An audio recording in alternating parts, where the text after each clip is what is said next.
Olá, muito boa noite, todos e todas. Estamos aqui ao vivo, mais uma noite, em mais um encontro desse ciclo Webséries Itapanhaú, chegando ao nono encontro. Lembrando que começamos lá no dia 12 de junho e cá estamos. E de lá para cá, tanta informação, tantos encontros com tantos temas importantes relacionados com o nosso querido Itapanhaú e todos os ecossistemas, toda essa natureza que o cerca aqui em Bertioga. Então, gostaria de dar uma boa noite, as boas-vindas para quem já está aí, para quem está chegando. Gostaria de falar aqui para vocês, agradecer o engajamento que vocês estão tendo nas nossas redes sociais, acompanhando, compartilhando os nossos encontros, participando aqui também dessas discussões tão importantes. E gostaria de dizer também que todos esses vídeos, além de ficarem salvos aqui na página do Facebook, eles estão todos agora no nosso canal no YouTube. Então, já gostaria de convidar todos a se inscrever no nosso canal, receber o nosso material sempre em primeira mão. Sempre quando subir para o nosso canal, já chega aí para vocês estarem informados do que a gente vem fazendo, de atividades, para vocês poderem participar, e sempre a gente pede a colaboração de todos e todas no compartilhamento, para que mais e mais pessoas saibam e se engajem também nessa luta em defesa do nosso querido Itapanhaú, tá certo? Então hoje eu gostaria de apresentar a nossa convidada, já agradecer ter aceito o convite, estar aqui conosco hoje essa noite, dando continuidade nas discussões. Hoje a nossa convidada é a Laísa Mira Correia Nunes. Ela é bióloga e estudante de doutorado no programa de pós-graduação em Ciências Biológicas, no ramo da Biologia Vegetal, área de concentração Ecologia de Ecossistemas, da Universidade Estadual Paulista, Unesp, campus de Rio Claro. É membro do Instituto de Pesquisa e Ciências Ambientais de Bertioga, IPCAB.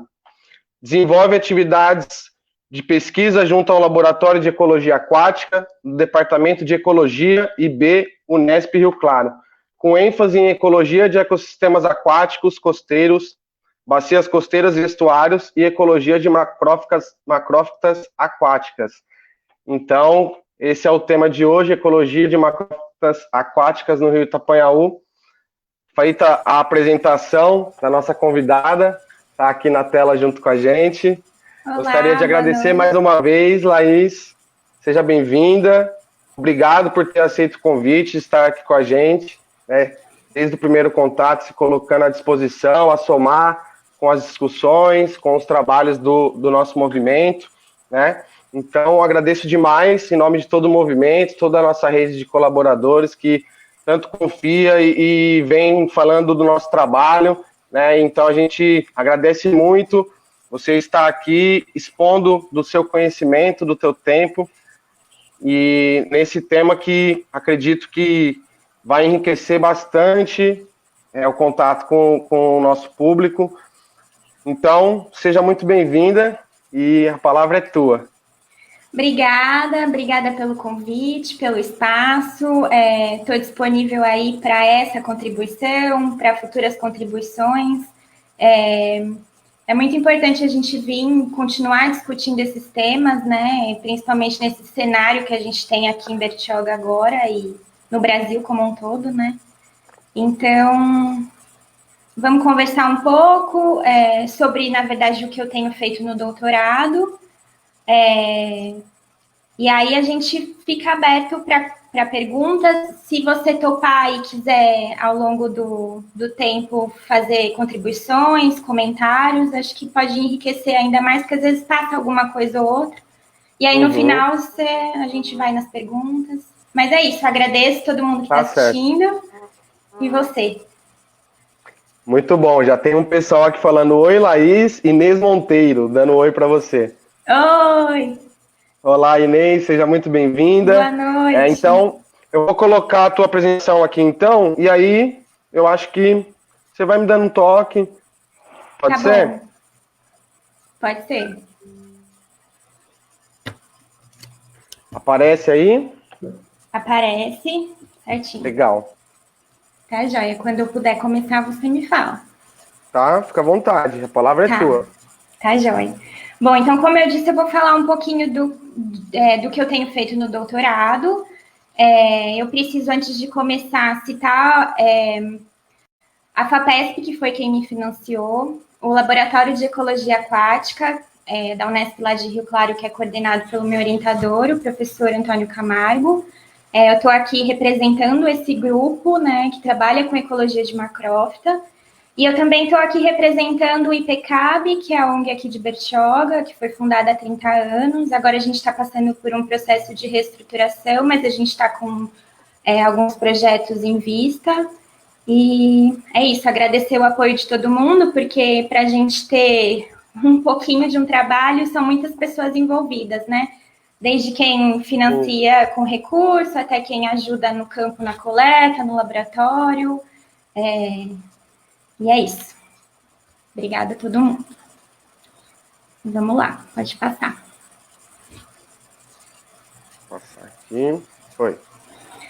Então, vou falar um pouquinho do que são as macrófitas aquáticas, né? Esse termo ele é bem complicado às vezes, mas na verdade são plantas de água doce. Eu acrescentei aqui de estuários, porque nesse caso a gente vai estar excluindo as plantas que elas estão na água salgada, na água do mar, mas a gente inclui os estuários, que são essas regiões de ligação entre o rio, né, com o mar, então a gente tem mais água salobra. E o que é importante é que as plantas aquáticas, no caso as macrófitas, elas são plantas herbáceas. Então, quando a gente está pensando em, por exemplo, árvores de mangue, a gente não considera elas como macrófitas aquáticas, porque elas têm outra estrutura vegetal, né? Elas são árvores, arbustos, e as macrófitas a gente está pensando nas herbáceas. Aí, dentro das macrófitas, pode voltar um pouquinho. A gente classifica em o que a gente chama de formas de vida, que também são tipos ecológicos, grupos ecológicos, está relacionado a como essa planta, a estrutura dela como um todo e como ela se relaciona com o ambiente aquático. Então, aqui tem os exemplos das que são mais comuns, que são as emersas. Elas estão enraizadas no sedimento, mais para fora da margem do corpo de água, né? Seja um rio, seja um lago. Elas estão com as folhas periodicamente inundadas e elas estão bem relacionadas com o sedimento mesmo.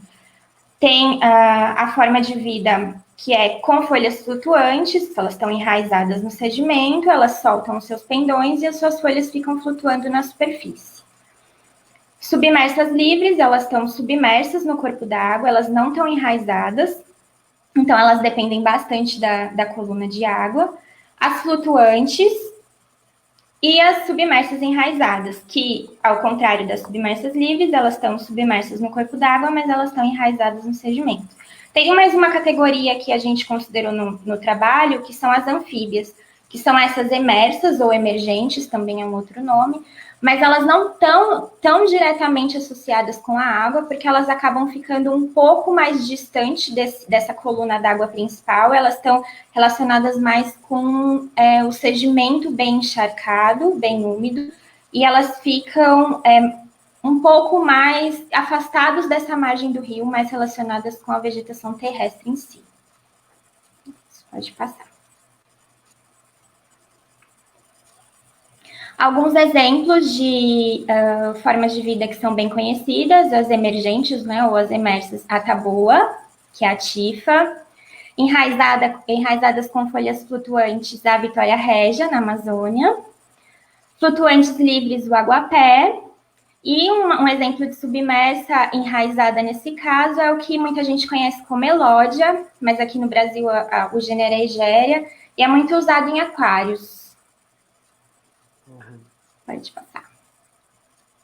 Então, quando a gente olha para um corpo d'água e toda a vegetação que está relacionada a ele, a um ecossistema aquático, a gente tem vários estratos da vegetação. Então, tem Bem na margem, vamos imaginar que seja um rio, na margem desse rio as árvores e os arbustos, vamos pensar que a gente está olhando para um mangue, por exemplo, então a gente estaria ainda aqui relacionado com o ambiente aquático, mas já sendo uma vegetação terrestre inundável, a gente tem as árvores de mangue, e aí na margem desse rio, bem mais relacionado à água, a gente começa com as herbáceas, e aí vem as anfíbias, as emergentes, as flutuantes e as submersas. Então, essas são as macrófitas aquáticas. Eu coloquei em vermelho aqui embaixo uma classificação que eu particularmente não conhecia, mas eu descobri nessa semana que a gente estava estudando o plano de manejo do PERB, e a classificação da fitofisionomia, formação pioneira de influência fluvio-marinha herbácea ou de influência fluvial ou lacustre, é uma descrição, eu acho, se eu não estou enganada, do IBGE, que classifica as fitofisionomias do Brasil. Então, essas duas classificações são as classificações para plantas aquáticas. Eu acho que vai aparecer em planos de manejo no geral, em documentos técnicos nesse sentido. Pioneira, na verdade, aí porque elas vão chegar primeiro, né? Elas vão ser as primeiras espécies vegetais a estarem ocupando o ambiente.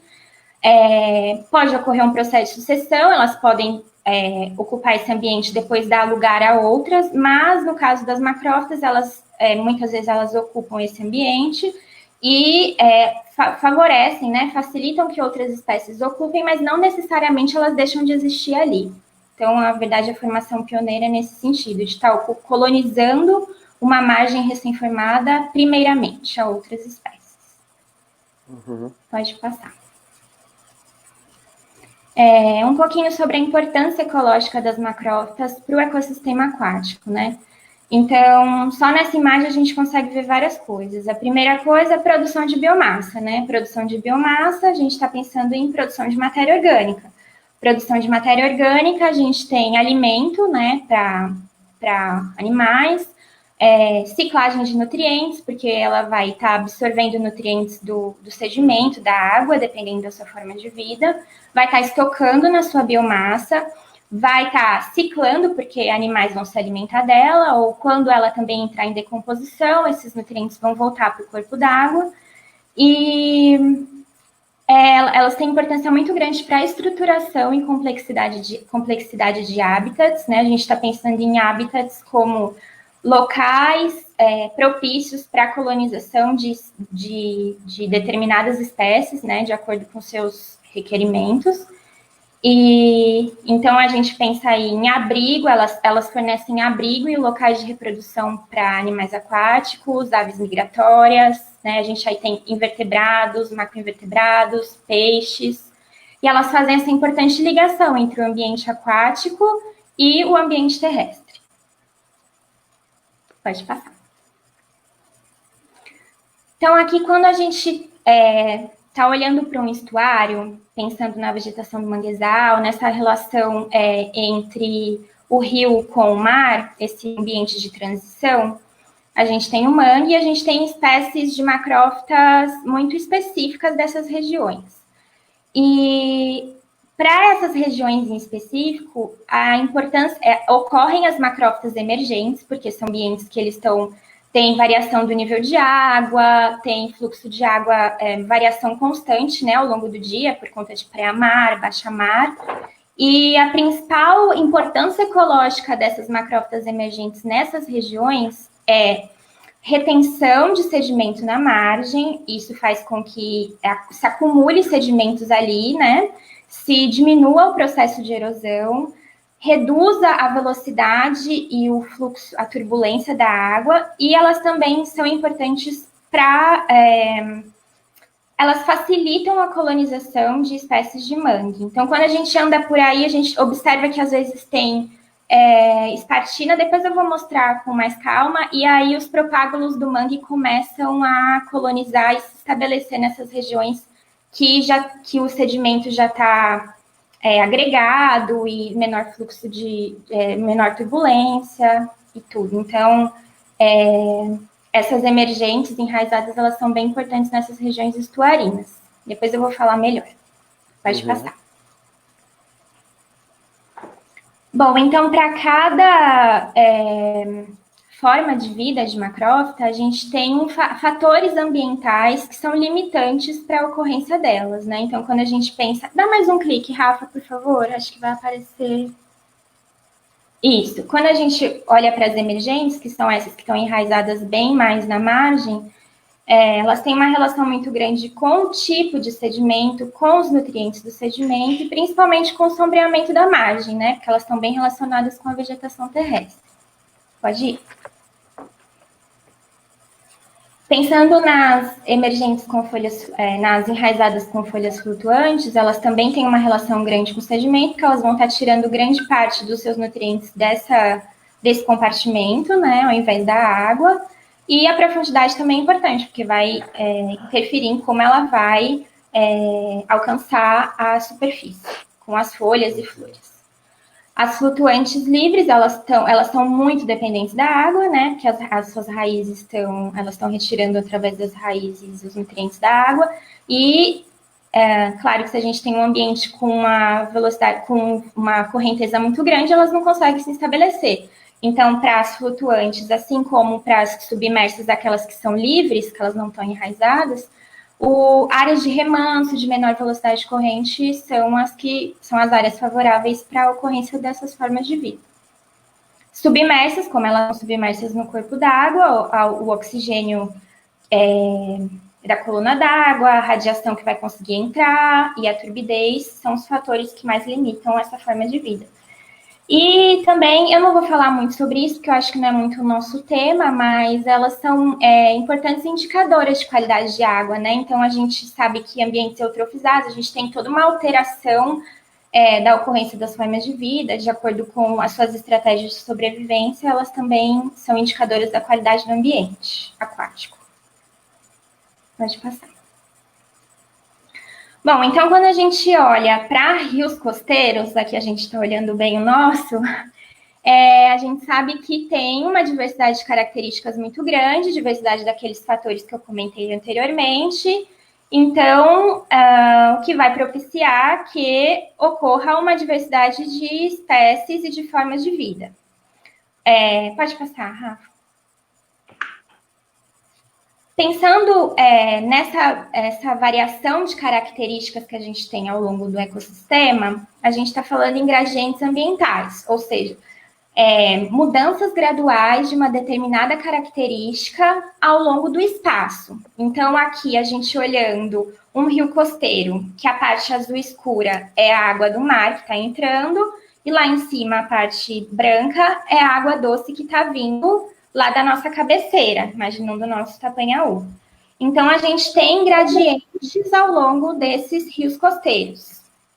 Pode dar um clique. A gente tem gradiente principalmente de salinidade, né? Porque a salinidade... Ih, acho que ficou um pouco bagunçado. Pode dar vários. Isso. Então, salinidade, nos gradientes ambientais, a gente sempre vai ter extremos, né? Um extremo que vai ser o menos e um extremo que vai ser o mais. Então, pensando na salinidade, a salinidade vai ser maior na foz e vai diminuindo com o espaço quando a gente for percorrendo, chegando em direção a montante. Mesma coisa a variação do nível de água, né? Como a gente tem fluxos, a gente tem variações de dois ciclos de pré-mar e baixa-mar, a gente tem essa variação do nível de água também maior perto da foz em relação a montante. Assim como do tipo de grão, do tamanho do grão do sedimento. Essas regiões mais próximas da foz, onde ocorre o manguezal, são grãos muito finos, de sedimentos muito finos, silt, argila, e esses sedimentos, esses grãos, eles vão aumentando, ficando mais arenosos conforme a gente vai indo em direção a montante. A mesma coisa a velocidade de corrente, como os rios, pensando aqui no Itapanhaú, e nos outros rios costeiros aqui da nossa região do litoral de São Paulo, eles nascem em áreas de maiores altitudes na Serra do Mar, a velocidade de corrente lá é maior, aí que vai chegando na planície, a velocidade de corrente vai sendo menor. Então, esses são os principais gradientes ambientais, de características ambientais que a gente tem nos rios costeiros. Pode ir. Bom, então, esses gradientes, eles vão determinar também a ocorrência, a distribuição no espaço, né, a distribuição ao longo do rio de espécies e de formas de vida de macrófitas. No geral, o que a gente tem é que mais próximos da foz, né, ou seja, em áreas em que a salinidade é maior, a variação do nível de água é maior, ocorram espécies de macrófitas que sejam tolerantes à salinidade. E elas também são emergentes porque elas estão submetidas a essa variação do nível de água, né? E em direção a montante, né, em áreas mais altas desse rio, a gente tem espécies de água doce e tendem a ocorrer diversas formas de vida que não só as emergentes. Eu sei que é um pouco óbvio, às vezes, falar isso, mas às vezes a gente realmente não para fazer esse tipo de relação, e também vai ser depois importante para a gente entender um pouquinho do que eu vou falar dos nossos resultados.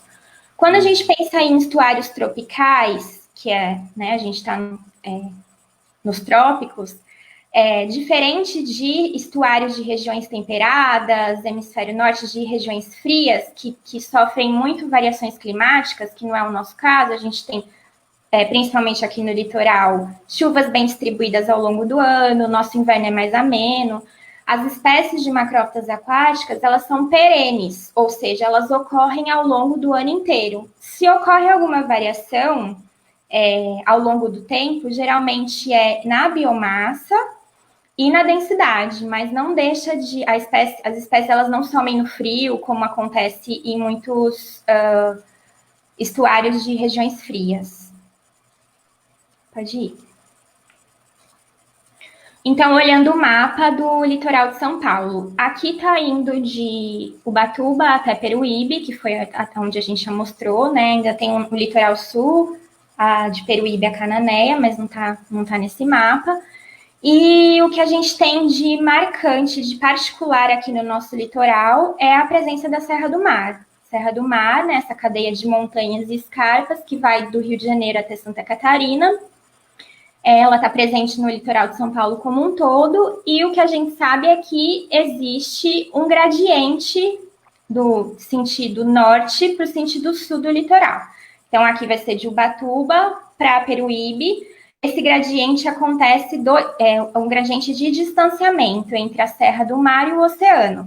Então, em Ubatuba, a Serra do Mar ela é mais próxima do oceano, e a serra ela vai se afastando do oceano ao longo do sul, do litoral. Então, isso faz com que a gente tenha planícies costeiras de diferentes larguras e inclinações. O que acontece aqui no litoral norte, a gente tem planícies costeiras mais estreitas, porque a serra está bem pertinho do mar, e essas planícies elas tendem a ser mais inclinadas. Conforme a gente vai vindo para o sul, a Serra do Mar vai se distanciando, a gente tem planícies costeiras mais largas e mais planas. Pode ir. Esse gradiente de distanciamento da Serra do Mar, ele vai provocar variações de diversas outras características nos rios ao longo do litoral. Então, aqui eu coloquei todos os resultados, mas para a gente ter uma base de comparação e ver a importância do Itapanhaú dentro do nosso litoral como um todo. Então, ali no mapa, a gente vê que tem 8 estuários marcados, né? Os 3 primeiros do Batumirim, Purubi, Tamambuca e Ubatuba, que a gente já mostrou. Aí vem Guaratuba e Itapanhaú, aqui em Bertioga. Desculpa, eu pulei o Una. O Una em São Sebastião, que é no Barra do Una.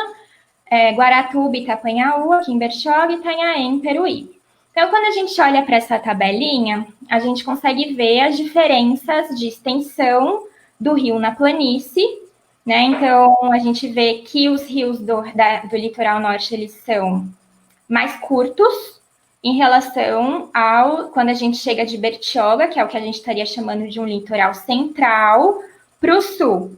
Isso porque, se a gente olhar a largura e a inclinação, a gente vai ver que de Guaratuba para baixo, a largura da planície costeira ela tende a ser maior e a inclinação tende a ser menor. Então, a gente tem planícies costeiras mais extensas que favorecem com que esses rios sejam mais compridos nessa planície, né? E, pensando no gradiente de salinidade, é um pouco complicado a gente trabalhar com a salinidade da água, porque, claro, quando a gente vai fazer um trabalho de campo, a gente está indo num horário, num dia em específico, né? Então, é muito difícil a gente conseguir conciliar todos os pontos que a gente vai mostrar numa maré baixa, por exemplo, ou numa maré alta. E a salinidade da água ela é muito variável de acordo com a maré e também com a época do ano, né? Às vezes a gente pegou períodos de chuva muito grandes e está vindo uma quantidade muito grande de água doce lá da serra e tudo. Então, quando a gente está trabalhando com estuários, o que a gente tem feito é considerar a salinidade do sedimento, porque é uma salinidade mais estável, ela não vai estar variando tanto quanto a salinidade da água. Então, se a gente olhar, por exemplo, que eu marquei o Itapanhaú nessa barrinha vermelha, a gente vai ver que o que a gente está considerando aqui, gradiente de salinidade, é o tanto em quilômetro até qual quilometragem do rio, partindo da foz, como se a gente estivesse na foz e estivesse navegando ele em direção à serra. Então, até qual quilometragem a gente tem influência da salinidade no sedimento. O que eu estou considerando aqui como influência da salinidade no sedimento é salinidade até 1 ppt. Lembrando que a salinidade da água do mar é 35 ppt. Então, olhando para o Itapanhaú, a gente vê que tem salinidade no sedimento até mais de 20 quilômetros da foz, o que é um gradiente de salinidade do maior que a gente encontrou. Se a gente for pegar, por exemplo, o Batumirim e o Ubatuba, não dá nem 1 quilômetro. Então, esse é um fator muito importante para a gente entender a dinâmica do rio, entender a distribuição de espécies. Aqui a gente está focando nas macrófitas, mas isso vale para outras espécies vegetais, também vale para a fauna como um todo, né? Estuarina, que está adaptada também a essa variação, esse gradiente. Tem um outro fator muito importante aqui, que foi o que a gente considerou ao longo das análises, que é o grau de heterogeneidade ambiental.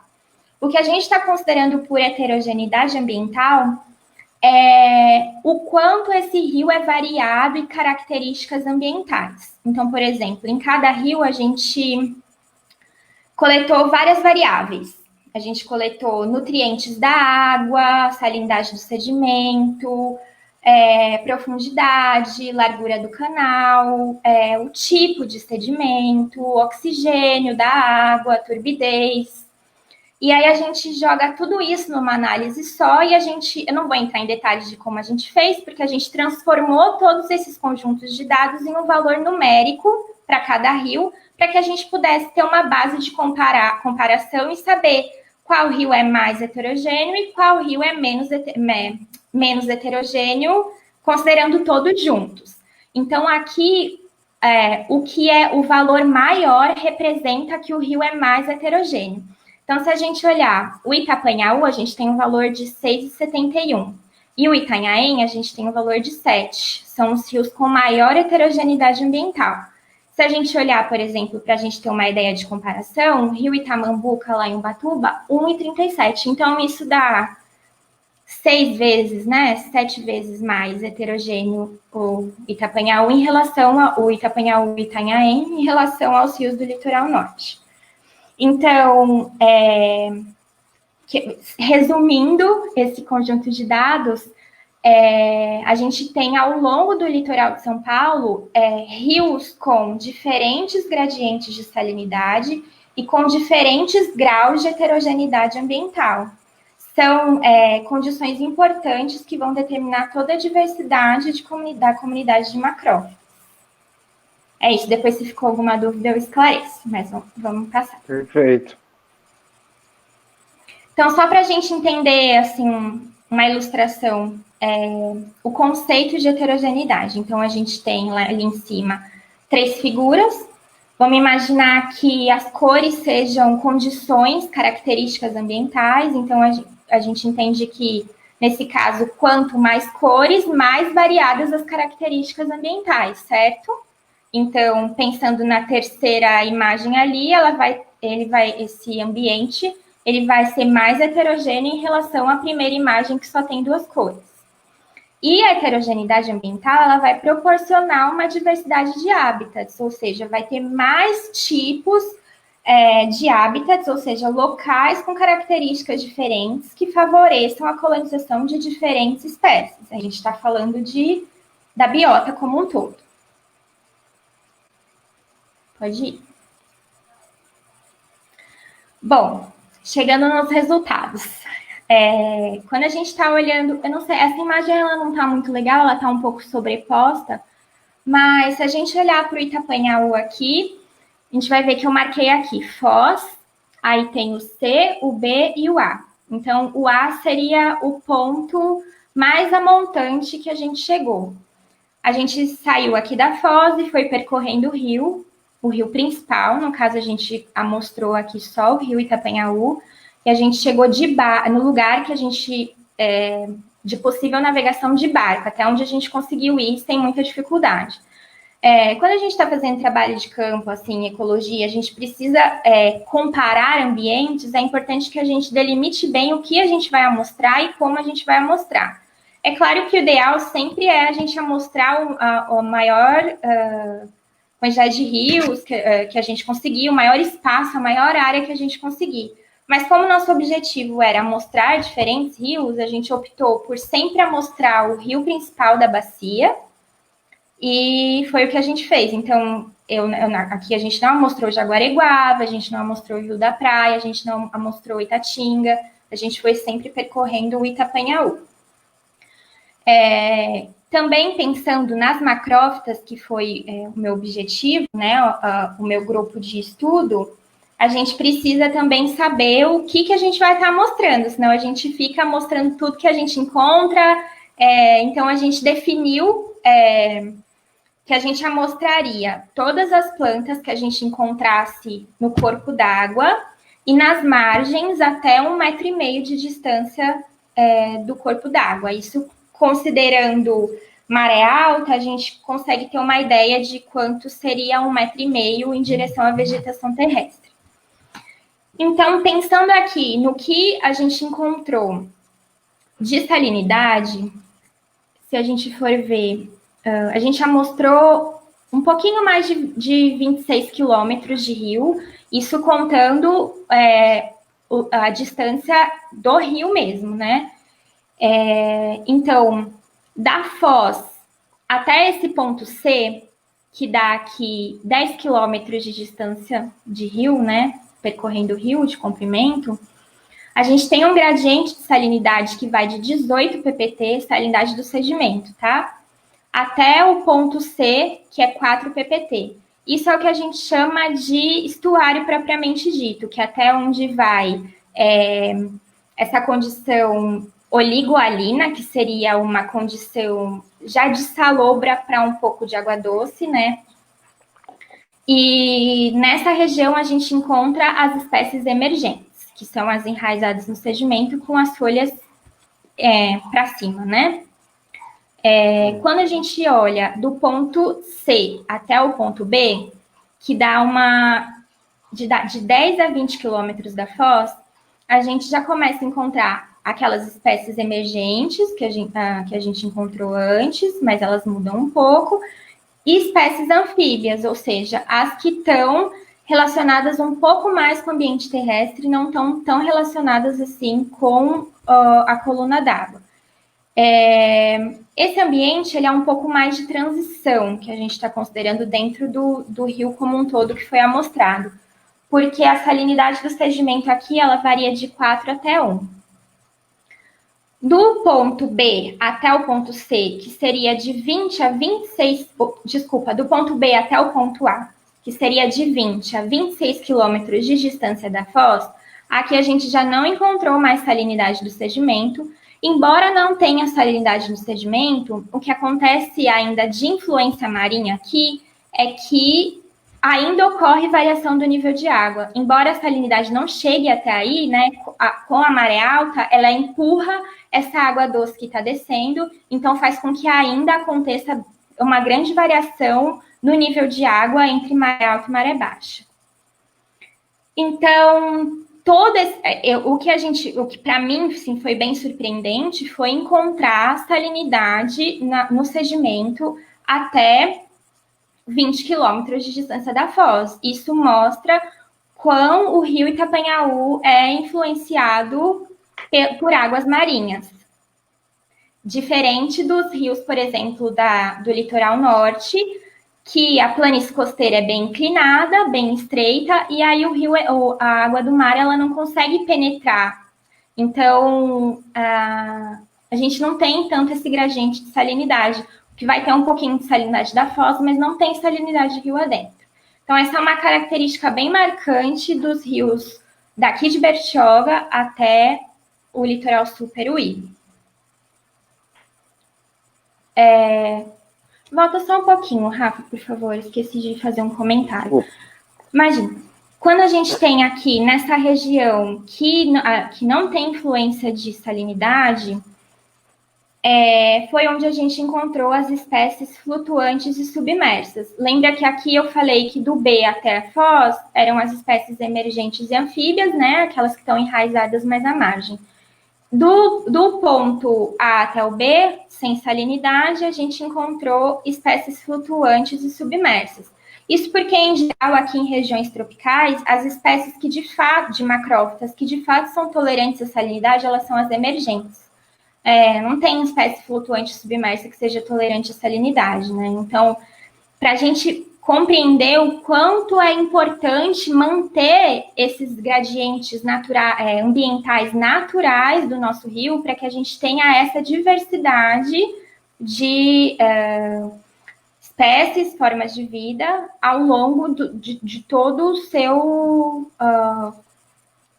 curso. É isso, eu vou comentar um pouquinho mais para frente. Pode passar. Então, aqui um gráfico também que está mostrando todos os rios que a gente já mostrou. O que eu destaquei aqui em vermelho é o Itapanhaú. Então, aqui embaixo são todas as espécies que a gente encontrou ao longo do litoral todo. E onde tem um ponto, quer dizer que essa espécie ocorre nesse determinado rio. Então, quando a gente olha aqui no que eu marquei em amarelo, todas essas espécies aqui são as flutuantes e as submersas que eu comentei que foram as que a gente encontrou naquela região do A até o B, que era a região do Itapanhaú sem salinidade. E quando a gente olha Itapanhaú e logo aqui embaixo o Itanhaém, a gente vê que nesses dois rios são onde, ao longo do litoral inteiro, desses 8 rios que a gente já mostrou, onde ocorrem essas formas de vida, as flutuantes e as submersas. Isso faz com que esses dois rios eles tenham uma composição de espécies única, o que eu marquei aqui em azul. Se a gente for olhar, essas espécies que estão aqui nesse retângulo azul, elas não ocorrem nesses outros rios. Então, demonstra a importância desses dois rios, que lembrem que eu falei lá anteriormente, são os rios mais heterogêneos, né, com maior variação nas características ambientais, eles também são os rios de maior comprimento e os rios com maior gradiente de salinidade. Então, isso demonstra a variação, os gradientes ambientais fortes que eles têm e toda essa variação nas características deles. Quando a gente olha aqui para o número de espécies, a gente vê que o Itanhaém ele foi o maior, 25 espécies a gente encontrou, maior riqueza de espécies, né, maior número de espécies. O Itapanhaú, a gente já mostrou 13 espécies. Ele não fica um número muito variado em relação aos outros rios, mas, pode passar. Além de ter aquela composição de espécies únicas junto com o Itanhaém, a gente vê que o Itapanhaú, aqui nosso vermelhinho, ele também teve uma maior riqueza de formas de vida, ou seja, um maior número de formas de vida, assim, junto com o Itanhaém. No Itanhaém a gente encontrou 6 formas de vida, que são todas essas que a gente classificou as espécies, e no Itapanhaú a gente encontrou 5. Quando a gente olha para os outros, a gente vê que só tinham espécies emergentes e anfíbias, e aqui no Guaraú e em Peruíbe só espécies emergentes. Então, embora o Itapanhaú não tenha uma riqueza de espécies tão grande, ele tem uma riqueza de formas de vida muito importante ao longo do litoral como um todo, junto com o Itanhaém. E a gente descobriu que essa riqueza de formas de vida, ela é diretamente, né, estatisticamente a gente provou isso, essa riqueza de formas de vida de macrófitas, ela é diretamente influenciada pela heterogeneidade dos rios. Então, ou seja, os 2 rios mais heterogêneos, eles suportam uma maior riqueza de formas de vida. Pode passar. Aqui é um gráfico só para o Itapanhaú. Então, aqui a gente tem, nesse eixo X aqui, a distância da foz. Então, o 0 significa que essa é a foz, e a gente está percorrendo o rio em direção à serra. E aqui são as espécies que a gente encontrou. Então, de novo, cada pontinho desse representa a ocorrência dessa espécie em uma determinada distância da foz. O que a gente consegue ver claramente aqui é que as espécies que ocorrem mais próximas da foz, elas não ocorrem mais distantes da foz. Isso porque são espécies que são, de fato, tolerantes à salinidade, principalmente aqui a espartina, eu vou mostrar a foto dela depois. Ela tem todo um mecanismo fisiológico, ela tem glândulas de sal, ela absorve o sal da água e do sedimento e ela excreta pelas folhas. Então, é todo um processo para ela tolerar essa condição que é estressante, né? Ela precisa de uma energia para conseguir sobreviver nesse ambiente. Aí vem o crino americano, que ela não tolera salinidades tão grandes, tão elevadas como a espartina, mas ela está em regiões salobras, né? Naquela parte que ainda é estuarina, e ela ocorre até um pouquinho longe da foz, e a gente vai vendo que essas espécies que estão mais distantes da foz, elas não estão ocorrendo próximo à foz. Então, a gente vê que tem um gradiente de distribuição de espécies também, né? Aqui, de acordo com o distanciamento da foz, mas a gente sabe que é de acordo com todo o gradiente de características ambientais. Salinidade, variação do nível de água, tudo isso. E aí, ocorre essa substituição de espécies, de uma forma geral, né? Há uma tendência. É claro que se a gente olhar algumas espécies aqui ocorrem, por exemplo, o crino aqui, ele também vai estar ocorrendo aqui, mas no geral ocorre essa tendência de substituição de espécies ao longo do gradiente. Ou seja, as espécies elas vão sendo substituídas por outras que não ocorreram anteriormente. Isso em ecologia, né, a gente, dentro dos conceitos de diversidade beta, é o que a gente chama de turnover, que é essa substituição ao longo do espaço. Também pode ser ao longo do tempo, mas no nosso caso é ao longo do espaço. E aqui um exemplo, só para a gente ver fora do gráfico.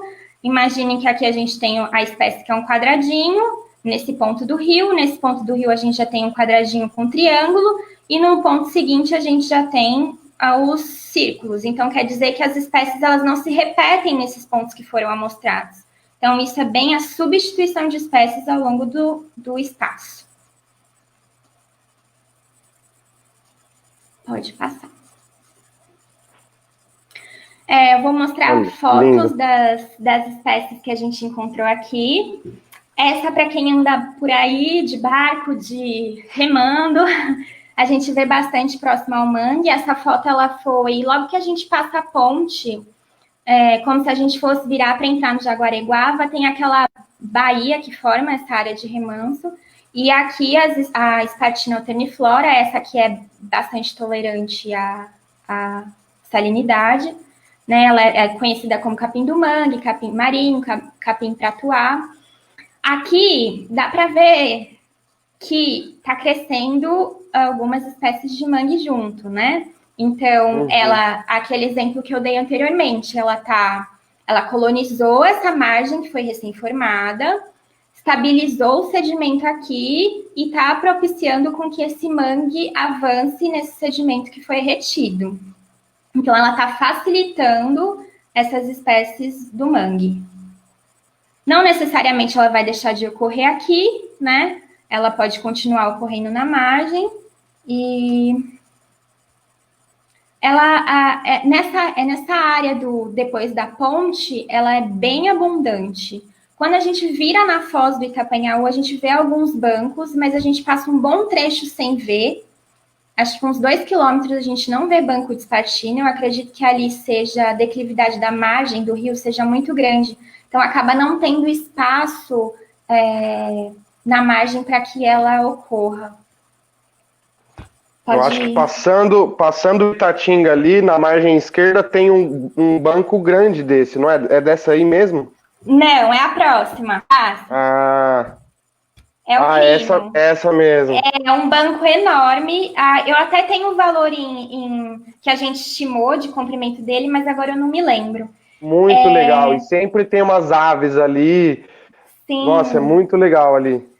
Elas, em alguns pontos, elas ocorrem juntas. A espartina, que eu mostrei anteriormente, e o crino. Uhum. Mas elas têm também todo um processo ecológico que a gente vem estudando de competição entre elas, né? Então, olha. Pode falar. Não, eu achei interessante. E esse gradiente ambiental que também leva a esses processos ecológicos, né?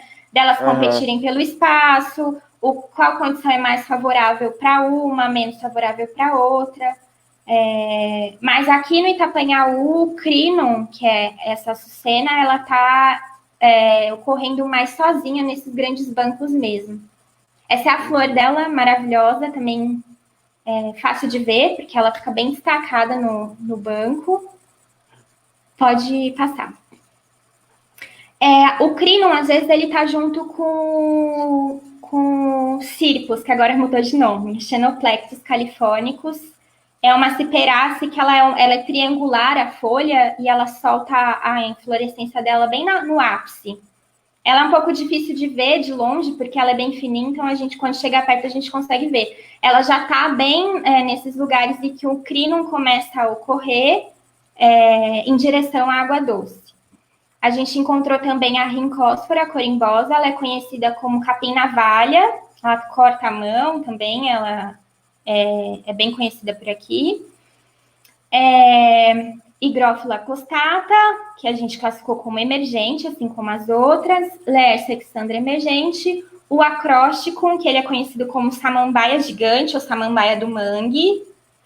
Essa espécie a gente classifica como anfíbia, porque ela está um pouco mais relacionada com o ambiente terrestre, ela fica nesse 1,5 metro de distância do canal de água, e ela também, às vezes, ocorre bem naquela área de transição entre o mangue e a restinga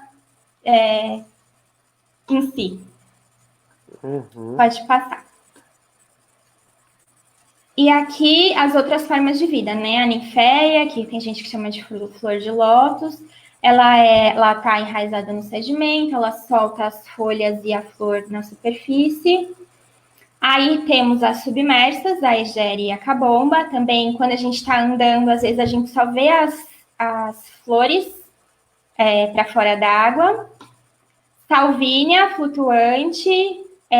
Pístia, alface d'água, o popular, flutuantes. E o nosso popular aguapé, também flutuante, que é a Econia craspis. Essas foram as espécies com as suas respectivas formas de vida que a gente encontrou no rio Itapanhaú. Lembrando que nós amostramos apenas o rio Itapanhaú, nós não consideramos os seus rios, todos os outros rios da bacia do rio Itapanhaú. A gente já mostrou apenas o rio principal, o rio Itapanhaú. Claro que se a gente amostrasse os outros rios da bacia, provavelmente a gente teria encontrado uma diversidade de espécies maior, né? Mas provavelmente a riqueza de formas de vida não ia aumentar, porque a gente tem aquele número máximo que a gente classificou. A Egéria dense e a Cabomba furcata, elas são espécies que estão num local, naquele ponto que vocês amostraram sem a salinidade? Isso. Todas essas daqui desse slide, elas estão naquele ponto sem salinidade. Naquele trecho, né? Sim, eu marquei aqui, espécies flutuantes estavam nesse ponto que você falou, as de baixo, né? Aí as de cima que era a minha dúvida. Nossa, muito, muito legal. As flutuantes e as submersas, elas estão naquele trecho de água doce, mas lembrando que ainda tem interferência da variação do nível de água, né? Naquele trecho mais para cima, a gente tem áreas... O rio Itapanhaú, como um todo, ele é bem meandrico, mas naquelas regiões mais altas, os meandros, eles são mais acentuados, a gente tem mais margens de deposição de sedimentos, né, onde formam essas áreas de remanso com menor velocidade de corrente, fluxo de água, então são áreas bem favoráveis para ocorrência dessas formas de vida. É isso. Pode passar. Chegamos no nosso ponto. Os impactos da transposição sobre o rio Itapanhaú. Aqui a gente vai estar comentando sobre a comunidade de macrófitas como um todo, né? O que a gente já vem discutindo, o que está sendo discutido aqui nessa série de encontros, é a redução de água doce da montante em direção à jusante. Uma vez que a gente tem essa redução, uma vez que a gente tem menos água doce vindo lá de cima, a gente tem uma entrada de água do mar maior na bacia. E aí, quando a gente pensa no Itapanhaú, pode passar mais um. Lembrem que até o ponto B, 20 quilômetros de distância da foz, a gente encontrou salinidade no sedimento. Então, se a gente tiver essa redução de água doce vindo em direção à jusante, qual que é a tendência? A gente ter uma expansão desse nível de salinidade mais em direção à serra. Então, desse trecho A até o B, onde a gente tinha encontrado aquelas espécies flutuantes e submersas, esse trecho ele vai estar mais suscetível a maior salinidade, né? Aqui é um trecho sem salinidade, mas muito provavelmente a salinidade vai entrar nesse trecho. E isso, muito provavelmente, vai fazer com que essas espécies não tenham lugares favoráveis para ocorrer. É um pouco difícil a gente pensar que a gente vai ter uma perda de espécies, porque para a gente conseguir ter uma ideia do que vai acontecer, a gente precisaria ter um monitoramento a um longo prazo, de certa forma, né? A gente teria que saber como as condições desse rio variam ao longo do ano, ao longo de vários anos, como as comunidades biológicas elas variam, né? A gente está falando de macrófita, mas a gente pensa em peixe, a gente pensa na estrutura da vegetação terrestre como um todo. Então, pensando nas macrófitas agora, muito provavelmente a gente vai ter uma alteração da distribuição dessas espécies e dessas formas de vida na bacia. Então, com a salinidade entrando mais em direção à serra, a gente tende a ter uma perda das espécies que são mais de água doce, porque elas não vão tolerar aumentos do nível de salinidade. E, assim, pode haver uma tendência que espécies mais tolerantes à salinidade passem a ocorrer mais adentro da bacia, porque daí também elas vão competindo com as espécies que não são tolerantes à salinidade, ocupando esse espaço, e acontecendo toda essa mudança nessa dinâmica, nessa distribuição espacial de espécies. Aí a gente está pensando nas plantas, mas ocorrendo uma mudança nas plantas, pensando na importância ecológica das macrófitas, a gente também está tendo uma alteração em outros organismos, né? Animais, enfim. Esses seriam os pontos principais, os impactos sobre essa comunidade de macrófitas, com a transposição do rio Itapanhaú. É isso, por enquanto.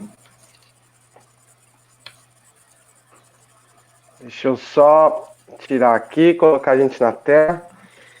Muito obrigado, Laís. Nossa, incrível. Primeiro, eu gostaria de parabenizar por esse trabalho, dar os parabéns, porque realmente é algo que depende de muito esforço, muito comprometimento, tempo, dedicação.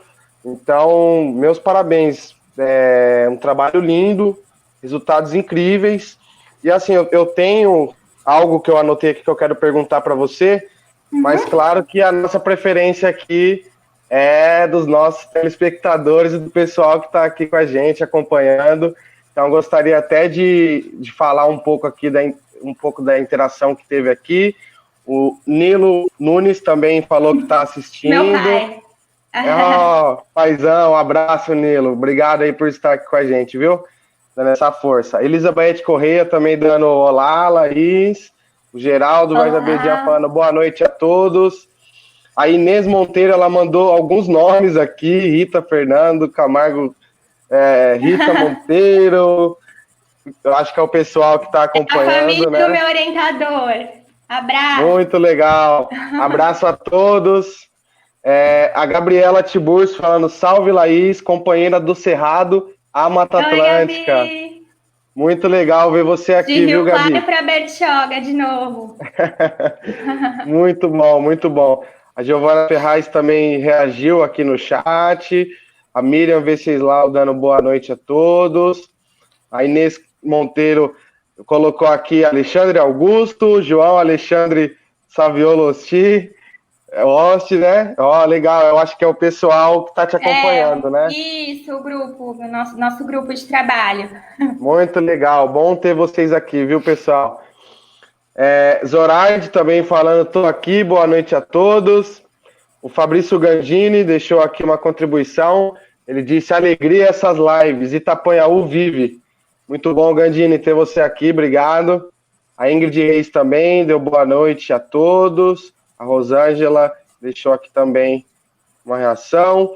Então eu vou colocar a pergunta aqui do Cadu de Castro. Ele fala, Laís, um tributário do Itapanhaú, o Jaguariguava, tem uma espécie de anfíbio bem pequeno que habita as praias do rio. O possível aumento da cunha salina não poderá afetar esse... Aí eu acho que continua aqui embaixo. Não poderá afetar essa espécie que não sei se aparece em outros lugares. Eu entendi a pergunta dele, mas eu não sei se houve uma confusão com o termo que eu citei, das macrófitas anfíbias, né, que a gente, às vezes há essa confusão com os anfíbios, anuros em si, mas eu acho que talvez ele esteja perguntando sobre essas espécies de plantas anfíbias que eu citei. Uhum. E a gente não amostrou ali, depois numa outra coleta que eu fiz ali em Jaguariguava, mas ela não entrou para esse conjunto de dados que eu apresentei. Ali no Jaguariguava, bem na foz dele, né, onde ele está contribuindo entrando no Itapanhaú, a salinidade ali já é um pouco reduzida. Eu acho que por conta da morfologia, da estrutura do rio, a tendência da água do mar é ela entrar no Itapanhaú mesmo, porque bem ali a gente tem uma curva do rio, né? E aí a salinidade, ela não entra tanto no Jaguariguava, igual ela entra no sentido Itapanhaú, no contínuo do canal dele. Mas, com certeza, ali a gente vai ter mudança de espécie, porque qualquer alteração que a gente tenha na salinidade e na própria variação do nível de água limita fisiologicamente a ocorrência dessas espécies, né? E a gente tem fatores bióticos ocorrendo, competição e todas essas relações entre as espécies de macrófilos. Uhum. Sim. Dando continuidade aqui do chat, o Júnior deixou também, ele colocou bonita foto, acho que era da hora que você estava mostrando as espécies, falou muito legal, a natureza é linda e maravilhosa. Obrigado, Júnior, pela participação, realmente ela é surpreendente, cada vez, e com esses encontros aqui, a gente tem aprendido muito, né? A gente tem visto o quanto é incrível o Itapanhaú e a gente fica mais apaixonado ainda e com aquele sentimento de a gente tem que continuar fazendo isso, né, para proteger toda essa riqueza aqui da nossa região. E mais a gente descobre que a gente conhece super pouco, né? Sim, muito. E está sendo muito legal porque a gente está fazendo esse apanhado geral, né, cada um na sua área de atuação, contribuindo, colocando seus estudos e mostrando como que a gente tem uma biodiversidade incrível aqui na nossa região, né? Para estudar mais, para saber mais, porque todos esses estudos, eles podem ser mais aprofundados, né? Então, sim, é muito legal isso. A Aline Luiza também comentou aqui no chat, ela falou, temos uma uma diversidade incrível no rio Itapanhaú. Muito importante esse trabalho de amostragem. Obrigado, Aline, realmente muito importante mesmo. João Alexandre também participou aqui e deixou um comentário. Colocou o nome do Fábio. Acho que é da turma também de vocês, né? Da turma. Muito legal. A Gabi também deixou um outro comentário. Sensacional o seu trabalho. Realmente incrível. Inês colocando: a transposição diminui a biodiversidade? Então, é o que eu comentei, que o meu orientador sempre fala. É um pouco difícil a gente ter previsões do que vai acontecer, de quais vão ser os impactos possíveis, porque a gente não tem conhecimento de como é a situação, um conhecimento amplo de como é a situação atual do rio, né? Eu digo isso pensando num espaço de tempo grande. Então, essa é a importância da gente ter monitoramentos ambientais a longo prazo, porque a gente sabe como são as características naturais do rio e a gente consegue ter uma ideia de possíveis interferências, né? Desde de lançamento de esgoto, que vai causar alteração ambiental, até uma questão dessa de transpor a água doce a montante. É difícil a gente dizer que vai ocorrer uma perda de diversidade de espécies, mas é muito provável que isso aconteça, justamente porque a gente está falando de um rio costeiro, que tem gradientes ambientais muito marcados, e que as espécies elas são muito influenciadas por essas características do ambiente. Então, qualquer alteração que a gente tenha é propício que aconteça alteração na distribuição de espécies. E, consequentemente, pode acontecer perda de espécies. Sim. É bem legal você comentar isso, porque o que dá para se ter, assim, é igual o seu trabalho. Você já tem uma amostragem antes da obra. Então, acredito que caso a obra aconteça, a gente consegue também cruzar esses dados e falar tudo que a gente falou e que a gente imaginou que ia acontecer, hoje a gente consegue comprovar, porque hoje o que a gente fala, por mais que a gente entenda um pouco do assunto e imagine, porque a natureza é isso, né? Você mexer em uma coisa, você vai mexer em todo um sistema, né? Sim. A gente entende isso, mas fica difícil, né, de só colocar isso na palavra, no entendimento, e ter dados é importante. Então, por isso que, até quando você falou do monitoramento, né, de ser importante fazer esse monitoramento do gradiente ao longo do ano, coisa que não aconteceu, né, foi justamente ao contrário, fizeram algumas amostragens de algumas coisas bem específicas, né, em algumas datas específicas. É bem complicado a gente conseguir falar que realmente não vai ter impacto, sendo se a gente não teve uma amostragem digna, né? Prévio, sim. Sim, então isso é muito complicado. E o que eles estão questionando, que eles vão monitorar essa obra acontecendo, é o nível de salinidade. Mas até não é nada bem descrito de como vai ser monitorado esse nível de salinidade, em quais pontos da bacia esse nível de salinidade vai ser monitorado. E o que é proposto é que, se eles encontrarem um nível, se o empreendimento observar um nível de salinidade elevado, que seja diferente do normal, eles vão paralisar o funcionamento da obra. Bom, mas então o que é o normal? Se a gente não conhece anteriormente, a gente sabe que tem uma variação. Vai estar monitorando a salinidade da água. A salinidade da água ela é variável ao longo do dia, ela é variável ao longo do mês, né? E aí, registrando uma mudança de salinidade, consequências nas espécies já poderão ter ocorrido. E você paralisando a obra, você não vai reverter essa situação, né? Então, essa questão é bem complicado. Sim. O Nelson também deixou aqui uma ótima apresentação, Laís, falando para você. Um abraço. A Fernanda também, parabéns, Laís. Bom ver você aqui, Fer. A Cíntia, dando uma boa noite. E temos uma pergunta aqui do Geraldo, falando: Laís, você poderia tecer considerações sobre impactos futuros pela elevação do nível do mar e alterações de pluviosidade somados aos impactos de transposição, que cenários podemos supor? Sim. A gente pensando que a elevação do nível do mar, ela já é uma realidade, né? Pelas mudanças climáticas. E ela tende, a elevação do nível do mar tende a ser maior daqui para frente, a gente já sabe que é maior influência marinha sobre os rios costeiros. Ou seja, reduzindo a água doce que vem da cabeceira, lá das áreas altas, a gente já tem um aumento da influência marinha. Se a gente ainda tem um aumento da elevação do nível do mar, a tendência é que a influência marinha chegue muito mais longe ainda. Então, é isso que eu comentei anteriormente.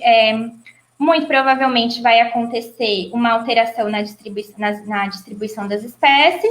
Essas espécies que são submersas e flutuantes, elas não são tolerantes à salinidade, então elas tendem a não ocorrer mais ali, ou elas podem subir um pouco, mas é muito relativo, porque elas não dependem só da água doce, elas dependem de todas aquelas outras características que eu citei, né, de áreas de remanso, de baixa velocidade de corrente, fluxo de água. Então, eu acredito que ocorra uma tendência a espécies que sejam emergentes com certa tolerância à salinidade dominarem o rio. E aí a gente tem perda de hábitats, porque espécies, vamos imaginar, de animais que estão relacionados com essas espécies são diferentes das comunidades que estão relacionadas com as flutuantes, com as submersas, por exemplo. Então, a gente tem toda uma alteração dessa estrutura do ecossistema aquático como um todo. Uhum. Ele deixou uma outra exposição aqui. Tenho dito que os estudos que embasam este licenciamento não sobreviveriam a uma revisão à luz dos processos climáticos. Procede? Ele pergunta a sua opinião. Pensando na questão dos processos climáticos, né? Mudanças climáticas, elevação do nível de água e variação nessa questão de chuva, sim, a gente tem toda essa alteração nesse gradiente ambiental. Legal. A Cíntia colocou aqui, excelente exposição. A Fernanda também colocou mais uma vez a apresentação incrível. Você explicou tudo com muita didática e clareza. Realmente, obrigada, fico feliz. Tá sendo muito incrível esses encontros, ver tanta informação rica e um trabalho tão técnico, mas sendo passado de uma forma tão didática e de tão fácil entendimento. Agradeço a você, Laís, e todos os outros que já esteve aqui conosco, contribuindo nesse trabalho. O Ronaldo Torres, ele deixa aqui uma contribuição, ele fala: olá, boa noite, gostei muito da apresentação. Eu venho falando desse tipo de estudo há algum tempo, mas não tive condições de analisar isso. Mas minha preocupação principal é realmente os efeitos da intrusão salina. Você quer comentar alguma coisa nisso? Eu acho que uma coisa que eu não comentei também, e que agora me veio à mente, é que quando a gente está falando de influência marinha e intrusão salina, né, ou seja, entrada maior da água do mar, a gente não está falando só da salinidade, né, que é a primeira coisa que a gente pensa, mas a gente está falando uma alteração também nos nutrientes. A água do mar, ela tende a ter muito mais fósforo, por exemplo, enxofre. Então, é uma rede mais complexa de fatores que vão ser alterados, que não são só a salinidade, né? A própria inundação. As espécies, elas são sensíveis também a essa variação a ficarem submersas. As que são emergentes, por exemplo, elas não têm, elas são adaptadas a ter essa variação, né? A água desce, a água sobe, a água desce. E então é um conjunto de variáveis que vem nesse pacote da intrusão salina. Então é bem complexo. O próprio enxofre é uma estrutura fisiológica que a planta precisa ter para lidar com esses elementos. Uhum. Muito legal você falar isso, porque é isso que a gente tem conversado aqui, sobre a biodiversidade. Foi falado, né, de vários temas, e que você comentou é muito importante, da intrusão salina, que ela traz outros aspectos, não só a questão da salinidade, né? E a gente entende que o sistema fisiológico dessas espécies que ocorrem no longo do Itapoiaú, eles estão totalmente adaptados para aquele gradiente, justamente. Então, a gente acredita que uma alteração mínima que seja ali vai causar impactos por conta que todas essas espécies, elas evoluíram ao longo do tempo, né? Então, imagina, quando a gente muda alguma coisa na natureza repentinamente, como que isso não causa um estresse, como que essas espécies vão reagir, né? Essa a nossa grande preocupação e é algo que a gente sempre toca nesse assunto, né? Então, é bem legal você ter comentado isso, porque quando a gente escuta esse termo, intrusão salina, ou cunha salina, eu acho que todo mundo já faz essa associação naturalmente, né? Salina, sal, então... as espécies elas são morfologicamente elas adaptadas ao sal, né? Então não vai ter nenhum problema, né?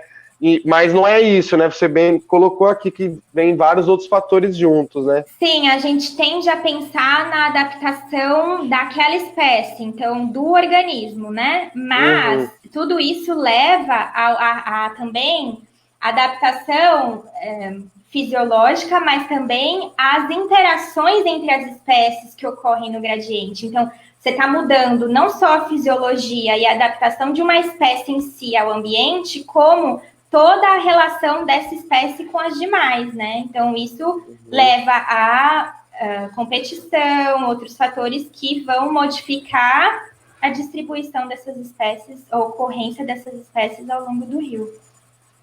Perfeito. A Cris também deixou uma contribuição aqui. Cris.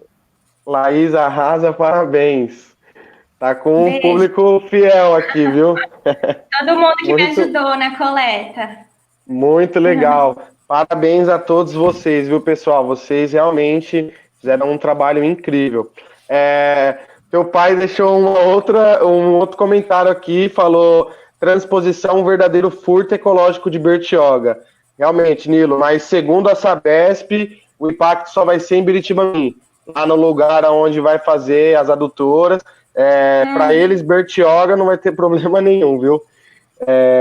A Inês também colocou, existem exemplos de outras transposições que causarão muitos problemas ambientais. Que causaram muitos problemas ambientais, sim, realmente. O Felipe Franco, olha ele aqui, bom ver você aqui, cara, falou parabéns pelo trabalho, muito legal. Valeu, Felipe, tamo junto, cara. Amigo também de biologia aí. O Fábio deixou alguns comentários aqui de um pessoal, acho que tá marcando, né, a galera para ver o vídeo. Isso. E o Nilo, teu pai de novo, falando, precisamos ampliar os recursos para a pesquisa científica na região e no Brasil. Realmente finalizou bem a palavra, porque eu acho que é no país inteiro, né? Nessa situação atual que a gente está, de desvalorização da ciência e desmonte de todas essas políticas ambientais, é urgente, né? Sim, muito urgente. E assim, a gente fica muito feliz de poder contar com a contribuição de vocês, né? Porque desde o início, o movimento sempre buscou discutir esse tema à luz da ciência, né? Então, a gente sempre tem a preocupação de conseguir dialogar com toda a sociedade de uma forma bem simples, não muito técnica, né? Por mais que às vezes seja difícil para nós, para as pessoas que é da academia, mas é muito importante, a gente sempre quis, através da ciência, discutir esse tema, porque é isso que a gente acredita. E, infelizmente, no cenário atual, nesse país, a gente está deixando a ciência de lado, né? Então, a gente não pode cometer esse erro e sempre buscar discutir esses temas à luz da ciência, porque essas pessoas, elas estão dedicam a sua vida para esse trabalho, então elas não estão fazendo algo para cumprir tabela, como esses empreendimentos que só vão lá, fazem os estudos e apresentam apenas para cumprir. Ela faz com amor, né? Que isso que é o melhor, né? Porque biologia, essa área ambiental, a gente tem que amar muito. Não é verdade, Laís? E sem reconhecimento, muitas vezes, né? Sim. E ele fala também, a Sabesp deveria investir em projetos que evitem o desperdício na grande SP. E é isso que a gente tem falado muito. Com certeza. Né? Não cabe, né? Toda essa discussão que já tem acontecido nos outros encontros, mas não cabe justificar, né, um empreendimento desse, sendo que a gente tem mais de 30% de perda na própria rede. Né? Sim, se fosse investido, exatamente, compensaria esse volume de água que vai ser captado aqui. Com certeza. Só esse motivo por si só já seria algo para parar essa obra. A Inês deixou aqui que precisamos pensar na qualidade ecológica dos nossos ecossistemas aquáticos. Perfeito. E é isso. É realmente isso. Então, Laís, assim, as contribuições aqui de perguntas, pessoal, foram essas, mas eu queria colocar minha pergunta agora, que eu falei para você que eu tinha marcado, né? Se você puder comentar um pouquinho. Eu marquei aqui, quando você estava falando, sobre a questão dos pontos que você coletou, que eu achei muito legal, né? Sim. E aí você falou sobre a questão do ponto, até onde vai a salinidade, né, no substrato que você coletou. E eu fiquei muito impressionado, porque eu achava que era menos. 20 quilômetros lá dentro, muita coisa, né? E, assim, você coloca que lá nesse ponto, entre 20 e 26 quilômetros da foz, você não encontra salinidade, né? E lá... No sedimento, lembrando, tá? Isso, no sedimento que você coletou. E aí lá é onde ocorrem as espécies que você registrou flutuantes e submersas. É isso, né? Isso. Essas, então, são consideradas duas formas de vida. Daquelas 5 que você falou, essas são duas, né? Flutuantes e submersas. Na verdade, não. Eu resumi. A gente tem as flutuantes livres, as flutuantes, as enraizadas com folhas flutuantes, 2. As submersas livres e as submersas enraizadas, são 4. 4 das 6 formas de vida que eu classifiquei. Ah, sim. Eu peguei daquele outro slide que estava escrito 5 formas de vida, eu foquei naquela hora. Mas então, nesse local onde você coletou, a gente tem essas 2 formas de vida mais abundantes, que é na parte que não tem salinidade no substrato. Na verdade, são as 4. É porque eu resumi. Entendi. Eu não sei se ficou claro isso. Você falando agora, eu penso que talvez tenha ficado um pouco confuso. Mas são as 2 formas submersas, que são aquelas que estão enraizadas, e as livres. Então, são 2 formas de vida, mais as 2 formas de vida que são as enraizadas com folhas flutuantes e as flutuantes. Então, vamos lembrar que eu tenho 6 possíveis formas de vida que ocorrem ao longo, considerando o rio como um todo, e nessa parte, sem salinidade, eu encontrei 4 das 6 formas de vida possíveis. Das 6 formas de vida possíveis. Ah, perfeito. Eu que fiz uma confusão aqui, eu acho, mas é bem legal você ter falado isso, porque aí a gente vê, então, que a maior abundância, assim, se falando, é nessa região, né, das formas de vida, as espécies.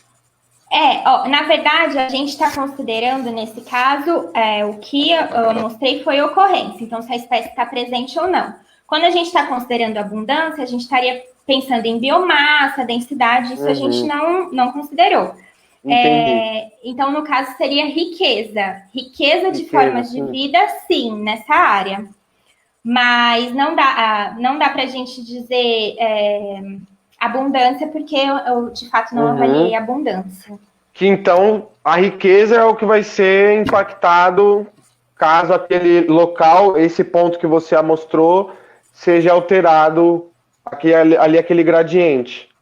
Sim, eu digo que provavelmente a abundância, se a gente considerar que a abundância é a biomassa, né? Ou seja, o tanto de matéria orgânica que essa planta está produzindo, e a densidade, ou seja, número de indivíduos, isso também é influenciado por alterações, mas eu não posso dizer isso porque eu não tenho dados de abundância. Então, nesse caso, eu posso dizer que a riqueza, sim. Claro, legal. E aí, sobre a continuação da extensão de Itapanhaú, se vocês têm alguma intenção de coletar, né, no Guarujá até Santos, porque aqui você pegou o pedaço de Bertioga, né? É porque, na verdade, a gente tem naquela imagem onde eu marquei Foz, ali de fato é a Foz do Rio. O que a gente continua margeando, entrando ali do nosso canal aqui em Bertioga em direção às marinas do Guarujá, em direção ao Porto de Santos, ali é o canal de Bertioga, é um braço de mar. Uhum. Ele não é o rio Itapanhaú em si. Ali é onde o rio Itapanhaú está desaguando. Na verdade, a gente fez um estudo, a gente viu que nesse geral do litoral, dos 8 rios que a gente já mostrou, a gente, considerando somente o rio principal de cada bacia, a gente conseguiu mostrar mais de 80% das macrófitas. Então, se a gente aumentasse a área em cada bacia, a gente ia acrescentar uma outra espécie. Então, a gente pensar no Itapanhaú, se a gente for pensar na bacia por conta desse empreendimento de transposição, é interessante que a gente avance, sim, para todos os rios que incluem a bacia, porque a gente consegue ter uma ideia melhor de como é a situação agora, né? Mas se a gente for pensar numa questão regional, é interessante que a gente amostre mais rios do que amostrar mais partes de um rio só. Não sei se ficou claro, mas isso eu não tô. Isso é fora de pensar na questão da obra em si. Mas para a gente ter mais informações sobre os impactos da transposição na bacia do rio Itapanhaú, é interessante que a gente amostre mais rios. Uhum. A gente não quer que aconteça, né? Mas caso venha acontecer, claro que o seu estudo, a continuação do seu estudo é importantíssimo aqui para que a gente consiga ter esse entendimento, né? Com como que reage o local, né? Toda essa diversidade. E relacionado com outros grupos biológicos, né? Que também são indicadores macroinvertebrados, bentônicos, que estão relacionados com o sedimento, eles também são indicadores dessas alterações ambientais. A própria comunidade de peixes, então a gente ter pelo menos um maior grupo de organismos que a gente está monitorando para a gente ter esse conhecimento prévio. Sim, o Kleber, ele participou aqui com a gente, ele falou um pouco sobre os macroinvertebrados, ele trabalha com isso também, e isso foi algo que a gente, de um tempo para cá, é uma vontade que o movimento tinha, né, de reunir pesquisadores nessas áreas para a gente poder também ter essa autonomia e quem sabe, né, com essa equipe juntos a gente consiga reunir esses dados, né, e que futuramente a gente consiga também demonstrar tudo isso que a gente vem falando, né, todo esse tempo. Uma própria caracterização inicial básica da bacia, né, ela é possível com esses dados que a gente conhece. Mas a gente precisa ampliar mesmo no tempo e ter um longo prazo, né? Um monitoramento a longo prazo. Sim, é muito. Fica a dica para investimentos, a gente precisa de recurso, né? Porque o recurso é o tempo para ir coletar, a gasolina do barco, a gente precisa se alimentar, tem o equipamento, a bateria do equipamento, né? São muitos fatores que demandam recursos, além do tempo. Sim, com certeza. A gente sempre conta, né, com esse apoio quando for conduzir esses trabalhos, né? E é muito importante a gente poder ter uma equipe independente, né? Porque eu acredito que o que falta nesses casos, igual do Itapanhaú, é você ter uma equipe independente para poder também dar conta desses estudos, porque a gente sabe que o empreendedor ele sempre vai mostrar os estudos que convém a ele. Ele não vai colocar que ali tem uma espécie ameaçada ou que vai ter um certo tipo de impacto que vai inviabilizar o empreendimento. Então é muito importante, mais uma vez, deixar registrado o trabalho de vocês e a colaboração de vocês ao nosso movimento. A gente agradece muito. Então, Laís, a gente está chegando a quase 1h30 de live, foi muito legal, né? Pela contribuição aqui do pessoal, já dá para ver que gostaram muito. Eu, particularmente, adorei, foi muito bom, aprendi demais com o teu trabalho, mais uma vez, parabéns. Gostaria de agradecer mais uma vez a você, a toda a turma aqui que esteve aqui participando com a gente, a turma do laboratório que participou com você também dos estudos.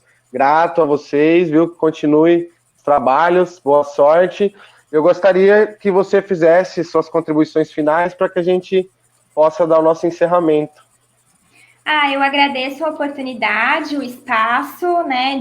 É muito importante também, como você falou, a gente que está vinculado à academia, né, à pesquisa científica, fazer essa divulgação dos nossos trabalhos, né? Ainda mais numa situação como essa que a gente encontra aqui. E agradeço a oportunidade da contribuição, fico disponível aí. Você sabe, estou disponível para as próximas. Muito bom, a gente Obrigada. agradece demais, Laís. Muito obrigado mesmo. Tem um pessoal que está aqui até agora com a gente, já está também agradecendo, o Cadu de Castro. Agradecemos sua participação, Laís. A Gabi Obrigada a todo mundo do também. movimento. Obrigada. Muito bom. A Gabi também falou parabéns, Laís e Rafa, por esse diálogo tão importante. Deixou o hashtag Salve o Rio Itapanhaú. É isso aí, hashtag Salve o Rio Itapanhaú em todas as redes, pessoal. Vamos aumentar o engajamento para dar mais visibilidade, mais pessoas se engajar nessa luta. Geraldo também agradecendo. Grato, Laís. O Nilo, teu pai, falando parabéns ao pessoal envolvido diretamente no movimento. Mas parabéns também, Nilo, a vocês que acompanham, que apoiam os nossos trabalhos. É muito importante também o apoio de todos, né? Senão de nada vale também o nosso trabalho. A gente tem que estar unido e junto, né, nessa luta. Com certeza uma rede ela é muito mais forte do que um pequeno grupo, às vezes, fazendo algo sozinho. Então a gente conta muito com a participação de vocês, ajudando aí a divulgar os trabalhos, participando também. A Elizabeth Corrêa deixou parabéns pelo trabalho do movimento, pela apresentação, muito bom. Então, obrigado, Laís. Quero deixar o convite para todos. Na próxima semana, a gente tem o próximo encontro, na quinta-feira também, tá? Às 8 horas. Então, a gente espera vocês.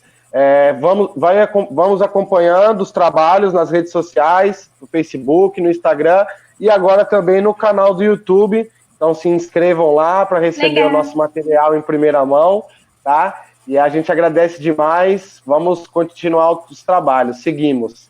Obrigado, pessoal. Boa noite a todos. Obrigada, boa noite. Até mais.